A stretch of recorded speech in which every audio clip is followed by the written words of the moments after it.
Hello my dear students, आपका स्वागत है मेरे गौतम इंग्लिश एम्पायर में। आज मैं आपको बताऊंगा एक स्पेशल सेंटेंस। पिछले वीडियो में मैंने बताया था प्रेजेंट कंटिन्यूअस का नेगेटिव सेंटेंस। आज मैं आपको बताऊंगा इंट्रोगेटिव सेंटेंस। इंट्रोगेटिव सेंटेंस कैसे बनाएंगे, कैसे उसकी पहचान करेंगे और उसे कैसे ट्रांसलेट करेंगे। इस वीडियो में शुरू से अंत तक बने रहिए मेरे साथ, गौतम बैतू के साथ। स्वागत है। अब हम बढ़ते हैं अगले कदम की ओर, एक नई दिशा की ओर, एक नया सेंटेंस की ओर जहाँ आपका स्वागत कर रहा है गौतम इंग्लिश एम्पायर। शुरू करते हैं ये क्लास।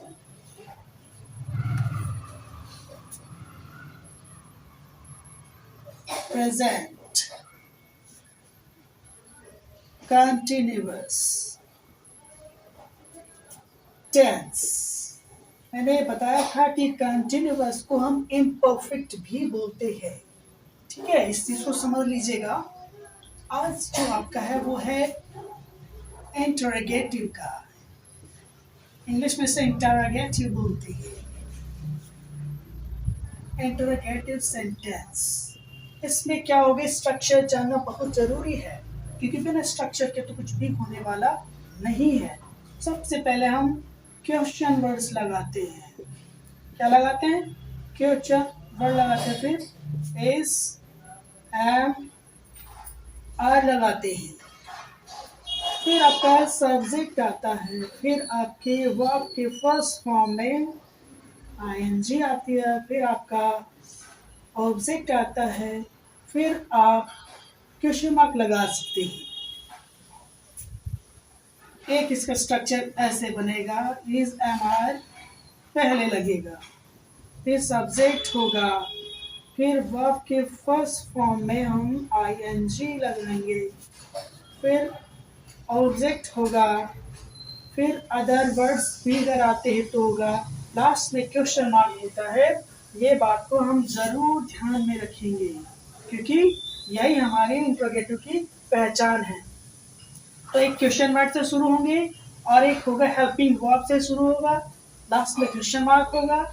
ये स्ट्रक्चर को आपको ध्यान में रखना ही रखना है क्योंकि यही आपको समझाएगा कि हमें किस तरह से प्रेजेंट कंटिन्यूअस का इंट्रोगेटिव सेंटेंस को पहचानेंगे, कैसे उसे डिडक्ट करेंगे, how to translate.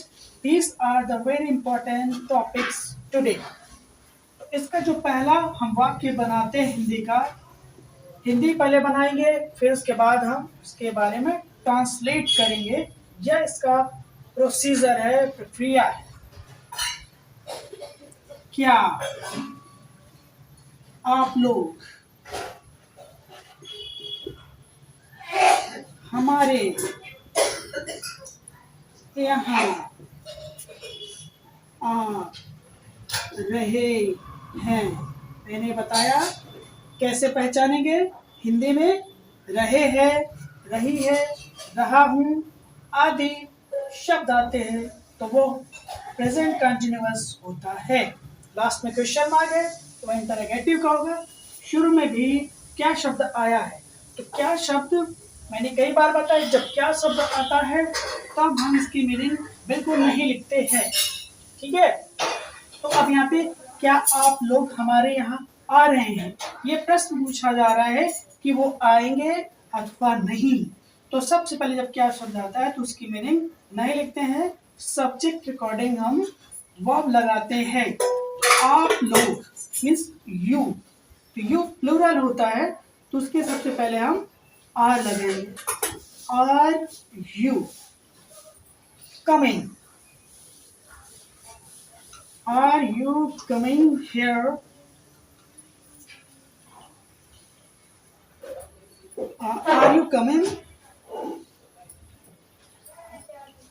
here? Us, ये आपका क्वेश्चन हो गया। Are you coming here us? ठीक है, बट आपको थोड़ा सा लगता होगा कि Are you coming us here? But हमारे यहाँ तो us ही लगेगा, लिखने में भले आपको और लगे, but this is the correct sentence. दूसरा, हमें कौन सता रहा है।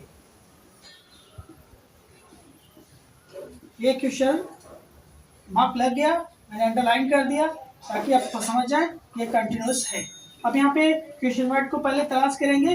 क्वेश्चन वर्ड्स यहाँ है, तो कौन की मीनिंग आप जानते ही होंगे, हु होता है। तो हु, अब यहाँ पर मैंने बताया जब कौन शब्द होता है तो हमें ये देखना होता है कि यही सब्जेक्ट होता है, तो हु इज। अब यहाँ सताने को क्या कर सकते हैं, टीजिंग, troubling, waxing etc. as you can write.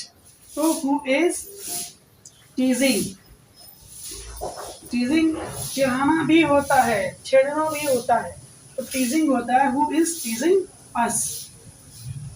ये आपका क्वेश्चन मार्क हो गया। इस तरह से आप देख पा रहे हैं कि इस तरह से आएंगे। जब क्वेश्चन वर्ड्स बीच में आते हैं तो उनका मीनिंग लिखते हैं, क्या शब्द पहले आता है तो हेल्पिंग वो लगाते हैं। थर्ड है, क्या मैं एक मेहनत कश व्यक्ति हूँ। व्यक्ति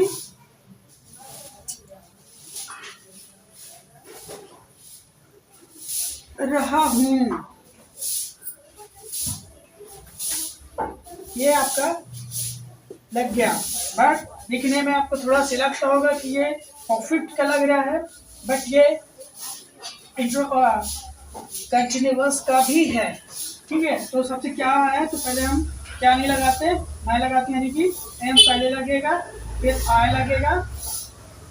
तो अब यहाँ पे हाउ बीन नो लगा सकते हैं, बट यहाँ पे कंटिन्यूअस का है तो रहा हूँ,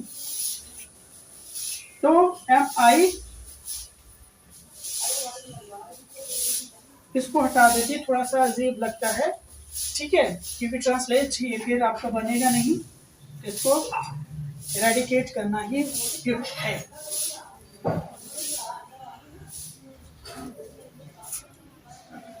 क्या मैं आपकी समस्या हल कर रहा हूँ, ये सही रहेगा। ठीक है, कभी कभी ट्रांसलेशन गलत हो जाते तो डोंट माइंड एट ऑल। ये क्या शब्द पहले आया, तो सबसे पहले हम मैं होता है, आई के साथ एम लगता है, एम पहले होगा, आई क्योंकि स्ट्रक्चर को ही फॉलो करते हैं हम, एकदम आसानी से कर ली जाती हैं। तो हल कर रहा हूँ, तो am I solving, solving your होता है your problem, your problem, that's question mark. इस तरह से देख रहे हैं, ये करने का तरीका है। तो मैं सेंटेंस और आपको बता देता हूँ, चाहे तो इसको आप नोट कर लीजिए, पॉइंट आउट कर लीजिए। ठीक है, अदरवाइज आप स्क्रीनशॉट ले लीजिए, बेहतर ही रहेगा। पहले इसे मैं इरेडिकेट करता हूँ। इरेडिकेट मीन्स होता है एलिमिनेट, टू इरेज। फटाफट करते हैं विथ इलास्टिक मोड में।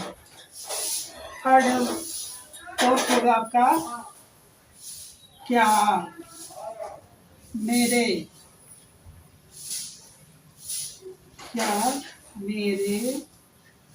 माता पिता मेरी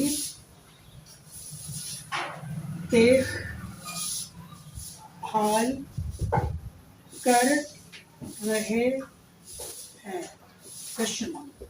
ठीक है, ये सेंटेंस है।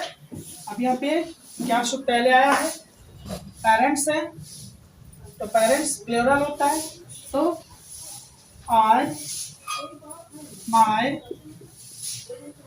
पेरेंट्स, क्योंकि पेरेंट्स प्लूरल के बाद हेल्पिंग वर्ब आर हो जाएगा, फिर माय पेरेंट्स। अब यहाँ पर क्या करें, देखभाल करें, देखभाल को बोलते हैं टेक केयर या लुक आफ्टर।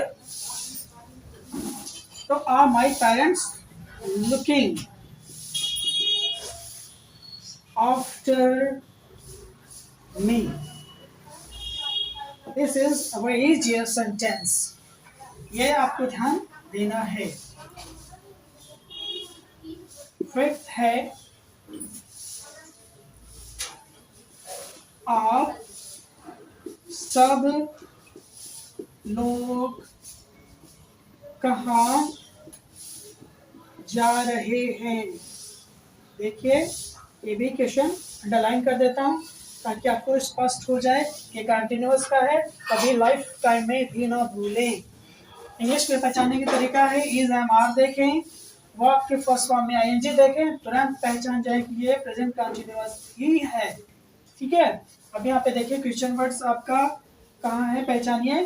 क्वेश्चन वर्ड आपका यहाँ पर है. तो सबसे पहले कहाँ की मीनिंग होती है, वेयर. अब यहाँ पे सब्जेक्ट तलाशेंगे, आप सब लोग, यू ऑल. तो यहाँ पर प्लूरल है, तो where are all of you is more better than you all. All of you. अब हमें देखना है, मेन वर्ब देखनी है, तो यहाँ पर है जा रहे, गोइंग.